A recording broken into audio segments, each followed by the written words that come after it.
जता जता चाहिँ एउटा चाहिँ आन्दोलन बहँदैछ त्यो आधी तुफान जाँदैछ त्यतातिरै पछ्याउने नेता जनताले के भन्छ भनेर चाहिँ त्यसको पछाडि दगुर्ने नेताहरू नेपालमा भएकोले गर्दाखेरि यो के त भन्दाखेरि कहीँ न कहीँ यो समस्याहरू उब्जिएका छन् र यी पोलिटिकल पार्टीहरू कहीँ न कहीँ लोकतन्त्र धर्मनिरपेक्ष संहिताको सवालमा चाहिँ के छन् स्पष्ट थिएनन् नै।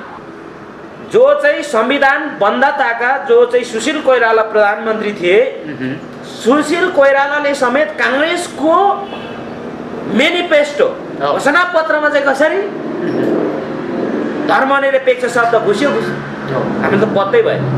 वास्तवमा भन्ने हो भने यो जबरजस्ती रूपमा वा चाहिँ एउटा चाहिँ घुसपेट भएको त के त पछि हो 62-63 के अरे चाहिँ 61-62तिर नै हो जुन डाक्टर गोपाल गुरुङले एजेन्डा आफ्नो एजेन्डा बनाएरै जीवनभरि सङ्घर्ष गरेको त 2045 सालदेखि नै हो।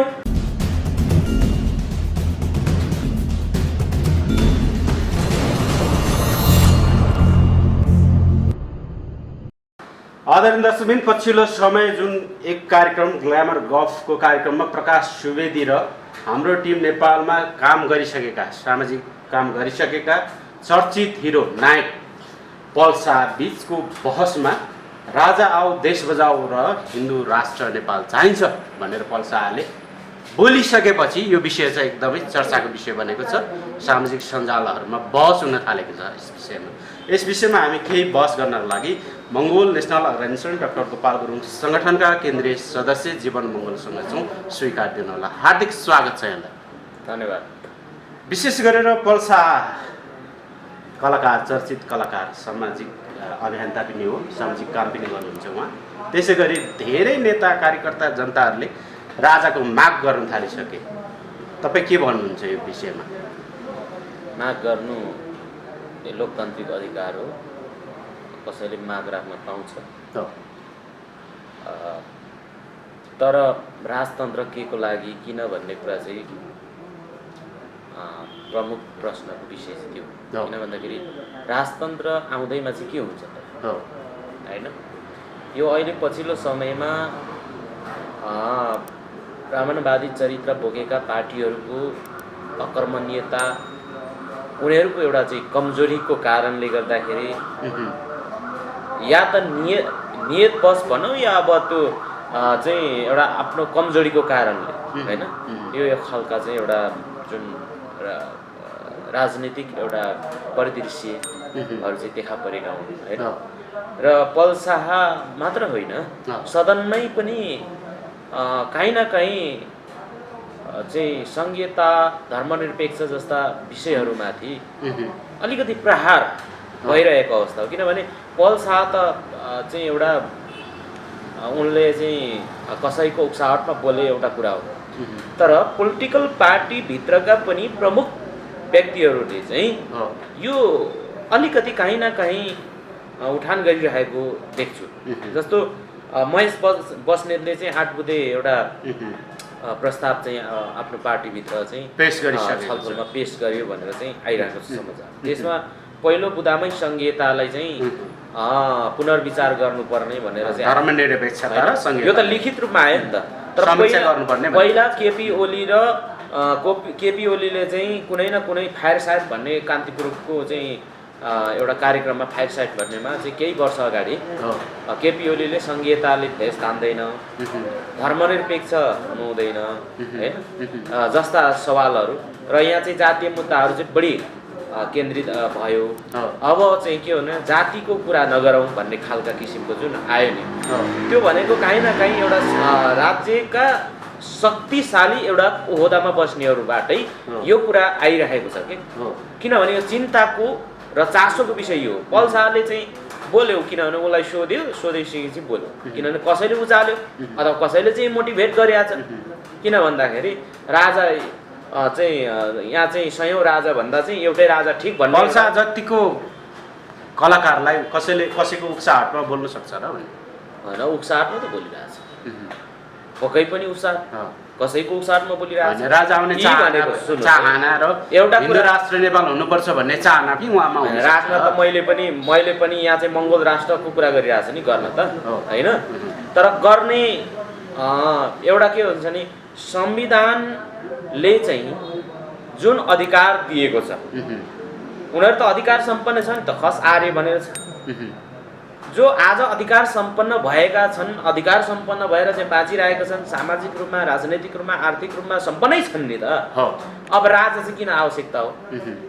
फेरि हामी जस्तालाई नै फेरि अझै दुखी बनाउने, अझै चाहिँ च्याप्ने, अझै पनि यो देशमा चाहिँ स्वाभिमानले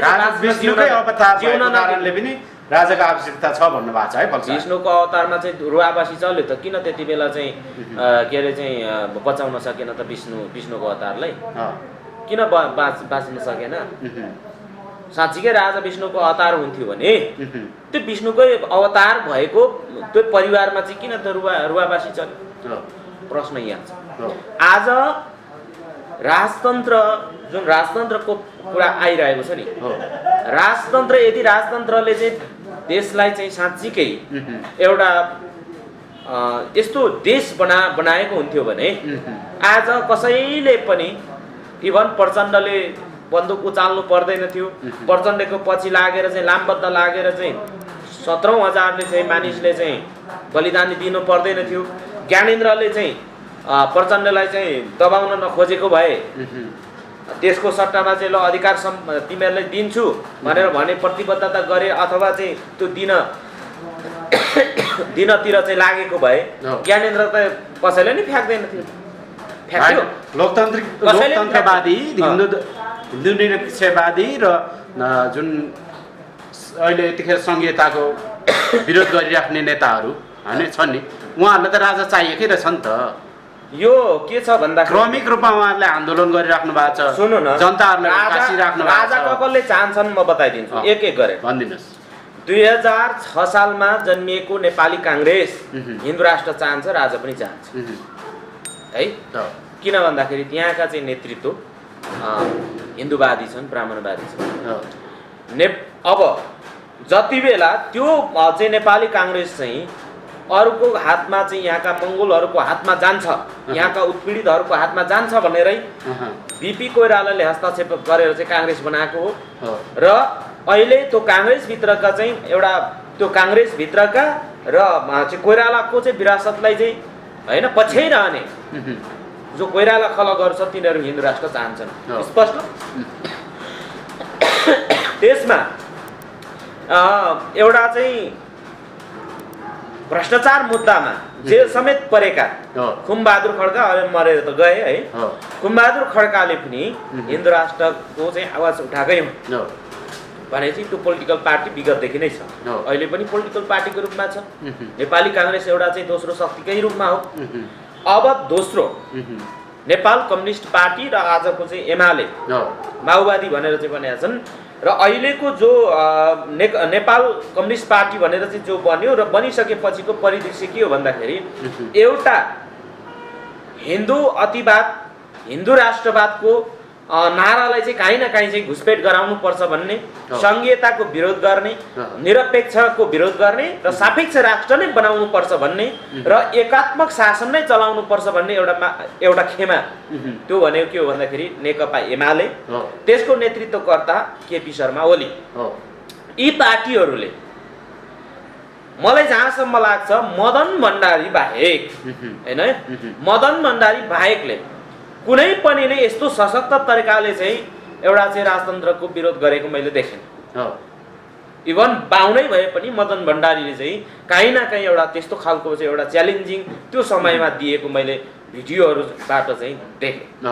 तर माधव नेपाल त राजाको पाउमा गए, शरणमा गए, मलाई चाहिँ प्रधानमन्त्री बनाइ बक्सियोस् भनेर चाहिँ राजालाई त अब लिखित एउटा चाहिँ के अरे पत्र लगेरै उनले चाहिँ प्रधानमन्त्री बनाइ माग्नको लागि चाहिँ राजासँग चाहिँ अनुनय विनय गरेकै हो।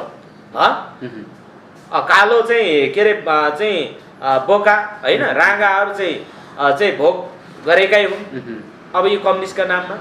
यिनीहरूले के छ भन्दाखेरि अहिले केपी ओली के छ भन्दाखेरि व्यावहारिक रूपमा हेर्ने हो भने ऊ हिन्दू राष्ट्रको पक्षधर हो। किन भन्दाखेरि हिन्दूको मठ मन्दिरहरूको लागि उनको विशेष लगानी राज्य कोषबाट चाहिँ लगानी गराइदिएका छन्। किनभने ऊ संघीयता विरोधी हो, धर्मनिरपेक्ष विरोधी हो।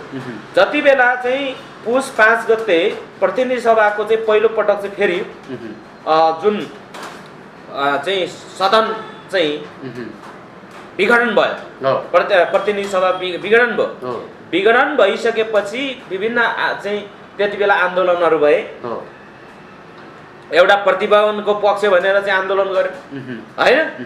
केपी ओली चाहिँ अब चुनाव हुन्छ र चाहिँ स्वच्छ वातावरणमा चाहिँ चुनाव हुन्छ, चुनाव चाहिन्छ भनेर चाहिँ उनले फेरि भाषण गर्दै हिँडे। त्यसै क्रममा पश्चिमको कैलाली धनगढीतिर पुगेर केपी ओलीले के भने भन्दाखेरि जातीय राजनीति, अब यो संहिता त हो नि, प्रहार गर्ने त संहितालाई, अनि यो जातीय राजनीति संहिताको सवालमा उनले कहीँ न कहीँ विस्मरण गरे हैन। र यो नेपाली काङ्ग्रेस पनि कहीँ न कहीँ संघीय लोकतान्त्रिक गणतन्त्रको चाहिँ कहीँ न कहीँ नेपाली काङ्ग्रेसभित्र पनि विरोधी छन्, एमाले भित्र पनि छन्, अथवा नेपाल कम्युनिस्ट पार्टी जो चाहिँ पुष्पलाल श्रेष्ठले चाहिँ बनाएको हो। किन भन्दाखेरि नेपाल कम्युनिस्ट चाहिँ के भने एउटा चाहिँ स्पष्ट रूपमा भन्नुपर्दाखेरि यो भन्न चाहिँ आफू कम्युनिस्ट बन्छ, यो कम्युनिस्ट पनि होइन, लोकतन्त्रवादी पनि हो भनेपछि संघीय गणतन्त्र र अब अर्को संघीय गणतन्त्र र लोकतान्त्रिक धर्मनिरपेक्षता र राजतन्त्रमा त के फरक देखिएन। म कर्मिक रूपमा भन्दैछु, मेरो कुरा चाहिँ स्पष्ट भन्न दिनुहोस्। अनि अर्को कुरा के छ भन्दाखेरि राप्रपा भयो। राप्रपा त राष्ट्रिय प्रजातन्त्र पार्टी त पक्कै चाहिँ हिन्दू राष्ट्रकै पक्ष हो, राजाकै पक्ष हो, त्यो कुरा त उसको एजेन्डै हो। अब अर्को माओवादी, नेकपा माओवादी हो। नेकपा माओवादीको चाहिँ अध्यक्ष पुष्पकमल दाहालले छन्। अहिलेको राष्ट्रपति भन्दा त राजैको चाहिँ जिन्दगी चाहिँ ठिक छ, सानमानले चाहिँ जिएका छन् भनेर चाहिँ जुन एउटा जिएका थिए भनेको छन् हैन। कहीँ न कहीँ त्यो एउटा चाहिँ त्यो प्रकारका चाहिँ अभिव्यक्तिहरू आइरहेका छन् भनेपछि जुनसुकै जति नै क्रान्तिकारी भने पनि ब्राह्मणहरू छन् नि, जति नै क्रान्तिकारी भए पनि क्रान्तिकारी चाहिँ अन्तिममा गएर क्रान्तिकारी बन्न नसक्ने। त्यसलाई चाहिँ केले चाहिँ असर गर्छ त भन्दाखेरि परिवारवाद हैन, नातावाद, कृपावाद हैन। अनि चाहिँ त्यो चाहिँ एउटा अब जहाँ शक्ति, जहाँ गुलियो बाहुन त्यहीँ भुलियो भनेर चाहिँ एउटा उखान त्यतिकै भनेको होइन। जता मलको उतै ढल्को रे के। किन भन्दाखेरि अब जता जता चाहिँ अब के अरे चाहिँ आफ्नो पक्षमा आवाज आउँदैछ अथवा के अरे जता जता चाहिँ एउटा चाहिँ आन्दोलन बहँदैछ, त्यो आधी तुफान जाँदैछ, त्यतातिरै पछ्याउने नेता, जनताले के भन्छ भनेर चाहिँ त्यसको पछाडि दगुर्ने नेताहरू नेपालमा भएकोले गर्दाखेरि यो के त भन्दाखेरि कहीँ न कहीँ यो समस्याहरू उब्जिएका छन्। र यी पोलिटिकल पार्टीहरू कहीँ न कहीँ लोकतन्त्र, धर्मनिरपेक्ष संहिताको सवालमा चाहिँ के छन्, स्पष्ट थिएनन् नै। किनभने माओवादीले चुनबाङ बैठकबाट चाहिँ नेपाल संघीय लोकतान्त्रिक गणतन्त्र स्वीकार्यो एजेन्डा गरेर पार्टी के अरे चाहिँ उसको केन्द्रीय कमिटीमा। एमाले पनि आफ्नो चाहिँ 2061 सालमा मात्र स्वीकारेको देखिन्छ। त्योभन्दा अगाडिको इतिहासलाई तपाईँले हेर्नुहुन्छ भने संघीय लोकतान्त्रिक गणतन्त्र, धर्मनिरपेक्ष जस्ता सवालहरू स्वीकारेको देखिँदैन। काङ्ग्रेसको कुरा गर्नुहुन्छ भने त्यही हो।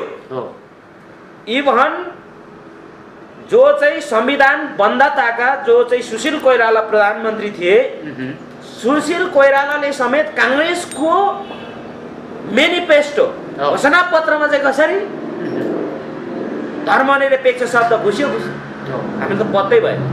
वास्तवमा भन्ने हो भने यो जबरजस्ती रूपमा वा चाहिँ एउटा चाहिँ घुसपेट भएको त के त पछि हो 62-63 के अरे चाहिँ 61-62 नै हो। जुन डाक्टर गोपाल गुरुङले आफ्नो एजेन्डा बनाएरै जीवनभरि सङ्घर्ष गरेको त 2045 सालदेखि नै हो। जो चाहिँ उहाँले सङ्गठनिक रूपमा गर्नुभएको छ। व्यक्तिगत हिसाबको त कुरा छोडिदिनुहोस् न, व्यक्तिगत हिसाबमा त उहाँको जीवन कहानी नै सिद्धियो नि त सङ्घीय लोकतान्त्रिक गणतन्त्रको सवालमा त। तर तिनीहरूले नै जेल हालेको नि त, काङ्ग्रेसले हालेको थियो, कम्युनिस्टले हालेको थियो, राजाले चाहिँ गोपाल गुरुङलाई हालेको थियो, उनीहरूकै गठबन्धनले हालेको होइन। अनि नेपालमा असली सङ्घीयताको चाहिँ जन्मदाता, असली लोकतन्त्रको जन्मदाता म हौ, मसिया म हौ भनेर अहिले जो सत्तामा बसेका छन् नि, यो के हो भने अभावमा भ्यू पाएको, के अरे अभावमा भाउ पाएको भने जस्तो। किन भन्दाखेरि यिनीहरू असलीमा सङ्घीयवादी होइन, लोकतन्त्रवादी होइन। के हो त भन्दाखेरि उनीहरू अहिले यो सङ्घीयताको, आज सङ्घीयता चाहिँ गलत भनेर चाहिँ एउटा जुन मानिसमा चाहिँ भ्रम छरिरहेको छ नि, किन भन्दाखेरि यो भ्रम त हिजोदेखि नै छर्दै आएका हुन्। एमाले, काङ्ग्रेस, माओवादी, के अरे चाहिँ राप्रपाहरूले होइन, अहिलेका जति पनि पोलिटिकल पार्टीहरू छन् यिनीहरू काहीँ न काहीँ हिन्दू राष्ट्र, हिन्दू धर्मको चाहिँ एउटा चाहिँ आर्ट बनाएर चाहिँ आइरहेकै हो। विभिन्न सुन्नु न, अहिले चाहिँ विभिन्न चाहिँ सद्भावनाहरू, कुनै समयमा सद्भावना विभिन्न यस्ता पार्टीहरू आए नि त, षड्यन्त्रकारी पार्टीहरू, राज्यमा चाहिँ काहीँ न काहीँ चाहिँ छलकारी पार्टीहरू आए। तर अहिलेको सवालमा म के भन्छु भने जसरी चाहिँ ऋषि धमालाले होइन मर्ने गरी चिच्याए हिन्दू राष्ट्र हुन्छ भने चाहिन्छ भने होइन, ककलले भने कमल ओलीले भन्दैछन् होइन, कमल ओलीले भन्दैछन्, अब ककलले भन्दैछन्, एमालेकै मान्छेहरूले भन्दैछन्, महेश बस्नेत जस्ता मान्छेहरूले चाहिँ सङ्घीयता चाहिँ आवश्यक छैन भनेर पटक पटक भन्नु, विस्मरण गर्नु, गोकुल बास्कोटा जस्तो चाहिँ जो चाहिँ भ्रष्टाचारीका चाहिँ के अरे आरोप लागेका गोकुल बास्कोटाहरू चाहिँ सङ्घीयताको चाहिँ विरुद्धमा विस्मरण गर्ने, पटक पटक पार्टीको हुइपबाट चाहिँ एउटै पार्टीको हुइप हो भने त त्यो त हुइप विपरीत त जानु भएन नि त, जानु भयो, जानु त भएन।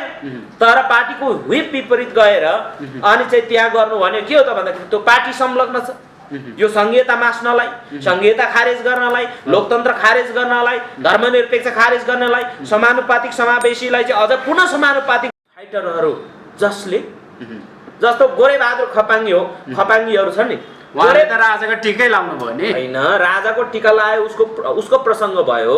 तर कतिपय कुरा केही उदाहरणीय कुराहरू पनि हुन्छन् के, सबै कुरा चाहिँ गोरेबहादुर खपाङले चाहिँ होला चाहिँ राजाको हातबाट टिका लियो, अब उसको के थियो परिस्थिति त्यो म जान्दिनँ।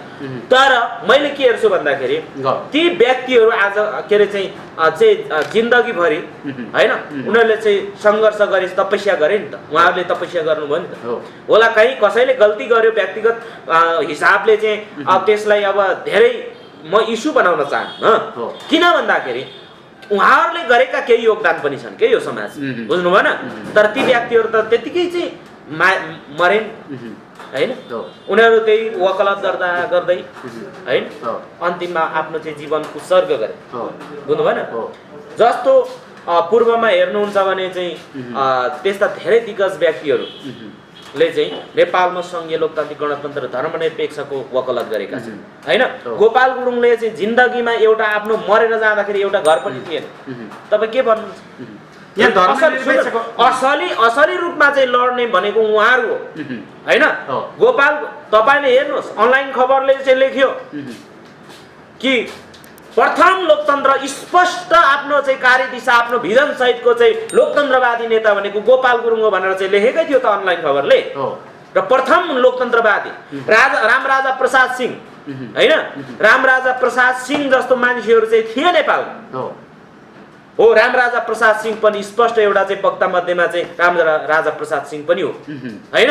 ती व्यक्तिहरू त सबै ओझेलमा परे, न त राष्ट्रपति बन्न पाए न मन्त्री नै बन्न पाए। तर गोपाल गुरुङले सुन्नु न गोपाल गुरुङले चाहिँ राष्ट्रपति बन्न पाए न मन्त्री बन्न पाए होइन।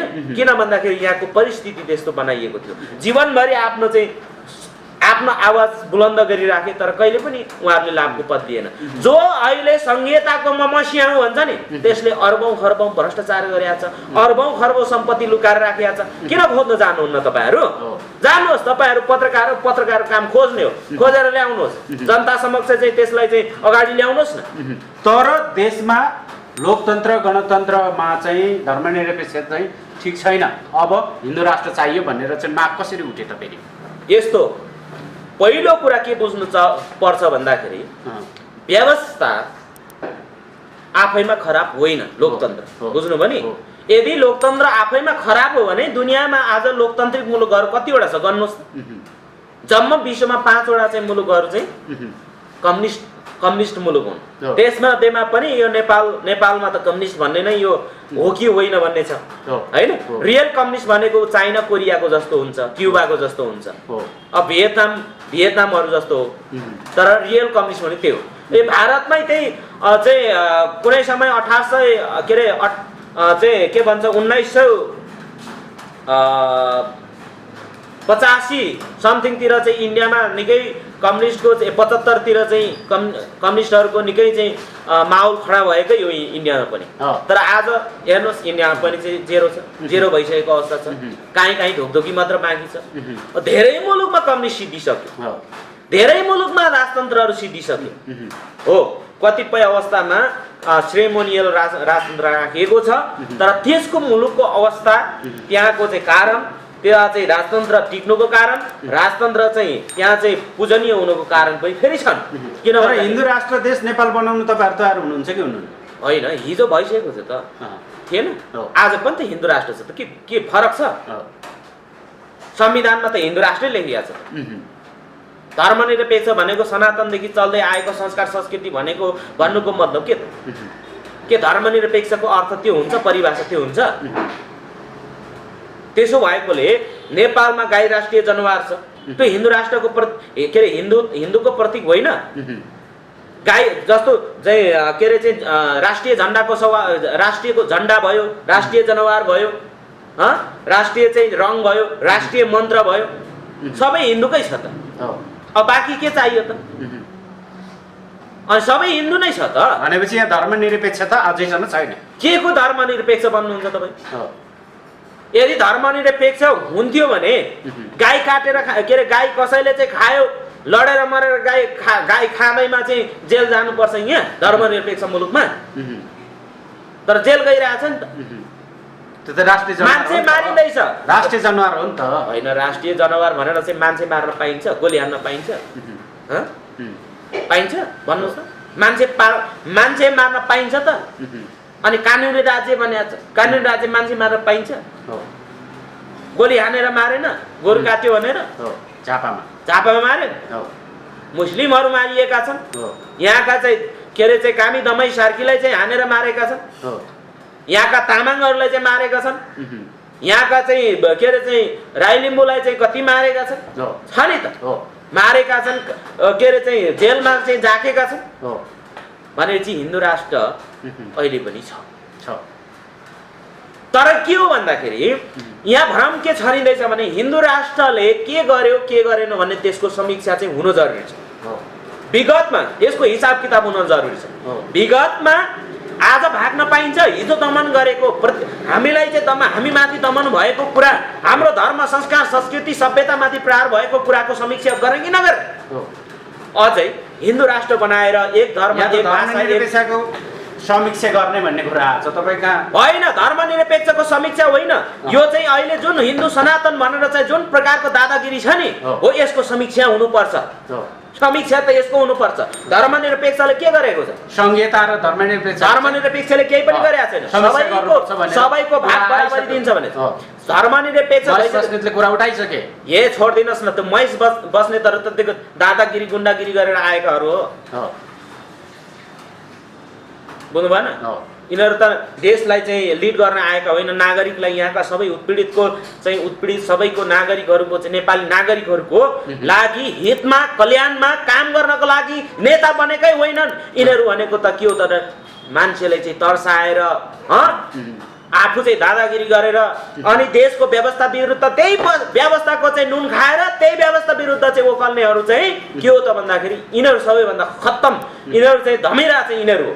यिनीहरूलाई चाहिँ अब हाल्नुपर्ने त जेल हो नि वास्तवमा भन्ने हो भने, किनभने यो व्यवस्थाकै विरुद्धमा लाग्नेलाई चाहिँ जेल हुनुपर्छ, किनभने संविधानले त गर्नुपर्ने हो नि त। किनभने त्यो व्यवस्थाको खिलाफमा जानु चाहिँ ठिक होइन। हिजो राजतन्त्रमा के गर्थ्यो? राजतन्त्रमा अलिकति छुइक राजतन्त्रको विरोधीहरूलाई चाहिँ जेल हाल्थ्यो नि, होइन? होइन, राजतन्त्रले जनताको अधिकार सुनिश्चित गर्छ भने राजतन्त्रलाई स्वीकार दिउ न, के भएर जनताले अधिकार चाहेको जनतालाई। अब तपाईँ जति नै तपाईँले घुमाएर क्वेसन गर्नुहोस्, कुरो एउटै मात्र हो, राजतन्त्र कसैलाई आवश्यकता छैन। आवश्यकता छ त, जसले अहिले के बुझिरहेका छन् भन्दाखेरि यहाँका पोलिटिकल पार्टीहरूले यहाँका चाहिँ जो यहाँ मङ्गोलहरू अहिले जागिरहेको छ कि रात दिन रात चाहिँ अहिले गाउँ बजारमा सडकमा चाहिँ मूलवासी मङ्गोलहरूको चर्चा छ, बुझ्नुभयो नि? मूलवासी मङ्गोलहरूको हल्ला खल्ला छ। तपाईँले चाहिँ देख्नु भएको छ यी पोलिटिकल पार्टी